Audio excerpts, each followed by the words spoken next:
berdasarkan fungsinya, berdasarkan penyusunnya atau ada tidaknya membran inti. Sel itu dibagi menjadi dua.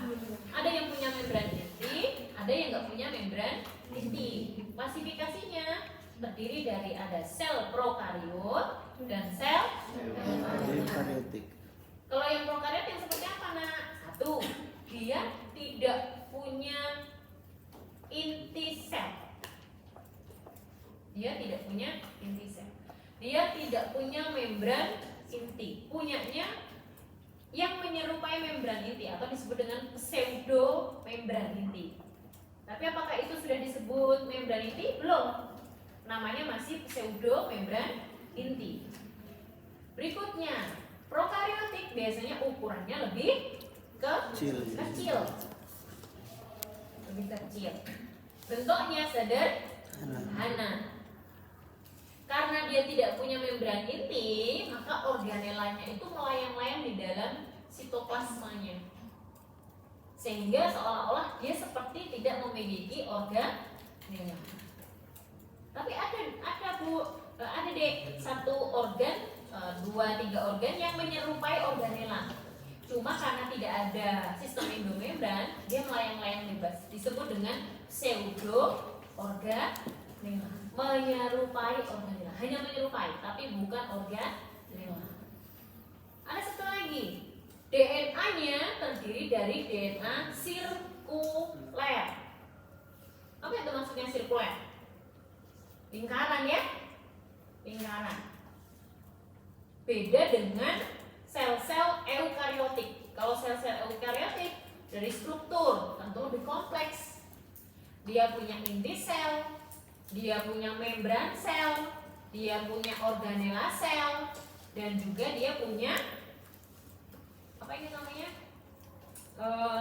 pelindung nukleus asli ya, pelindung nukleus, dan struktur DNA-nya itu adalah double helix. Beda ya. Kalau prokariotik itu sirkuler, gampang banget disusupi ketika nanti dia infeksi ke sel host. Tapi kalau eukariotik itu dia bentuknya double helix, itu lebih sulit untuk dipecah atau sulit untuk dibuka. Makanya sebetulnya sel manusia itu kalau terinfeksi oleh virus dan bakteri nggak mudah loh. DNA mereka masuk ke DNA kita itu susah. Kan harus buka protein dulu, buka double helixnya, itu effortnya besar.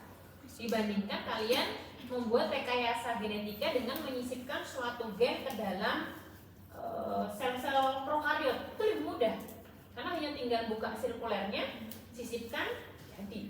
Tapi kalau menyisipkan ke sel-sel eukariotik itu lebih susah deh karena strukturnya lebih kompleks. Ya, bedanya prokariot sama eukariotik.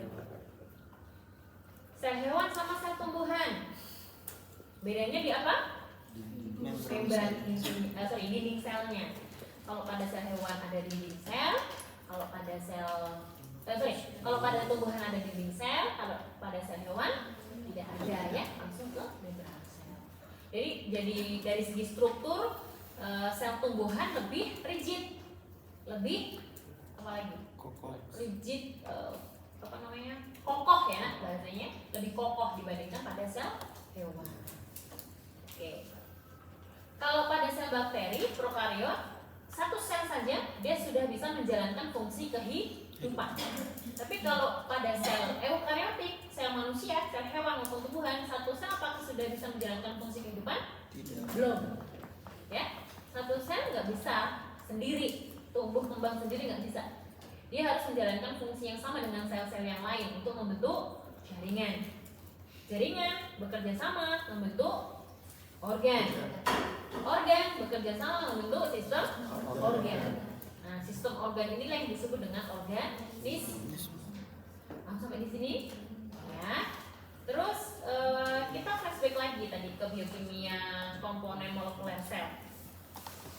Ciri-ciri suatu sel itu dikatakan hidup apabila satu, ada proses replikasi. Replikasi adalah proses penggandaan suatu materi genetik untuk menghasilkan individu baru atau sel baru. Dikatakan individu baru kalau itu adalah sel-sel prokariot. Dikatakan sel-sel baru kalau itu sel-sel eukariot. Contoh, hari ini ada yang sudah mandi? Sudah ya? Jawabannya ragu, berarti ada yang belum mandi. Nah, saat mandi itu apa yang kalian bersihkan di kulit? Nah, Sel kulit mati. sel kulit mati. Berarti ada sel-sel yang mengalami apoptosis. Apoptosis itu adalah kematian sel yang terprogram. Apakah setiap hari ada sel-sel tubuh kita yang mati? Ada. Pasti. Jelas, ya. Nah, karena ada sel yang mati, berarti ada perlu mekanisme mempertahankan jumlah sel. Berarti ada sel-sel baru yang hidup. Supaya sel itu bisa hidup, maka ada penggandaan materi genetik sebagai bahan baku kehidupan bagi sel tersebut. Maka di sini dikatakan ada proses replikasi genetik, ada proses penggandaan informasi genetik sebagai bahan baku pembentukan sel yang baru. Yang kedua, ada proses metabolisme yang efisien. Metabolisme ini dikatakan boleh kalian menyebutnya dengan respirasi sel atau pembentukan ATP. Nah, untuk apa ATP? Untuk energi membentuk sel yang baru. Ini sel butuh makan deh. Yang butuh makan nggak cuma kita ya, kita manusia gitu, enggak. Sel pun itu juga butuh makanan. Dalam hal ini butuh energi. Energinya didapat dari ATP. Siapa yang mensintesis ATP organelanya? Mitokondria. Dan itu setiap saat pasti menghasilkan ATP. Oke, virus menghasilkan ATP tidak? Tidak. Virus itu mendapatkan ATP dari dia merusak sel-sel hostnya.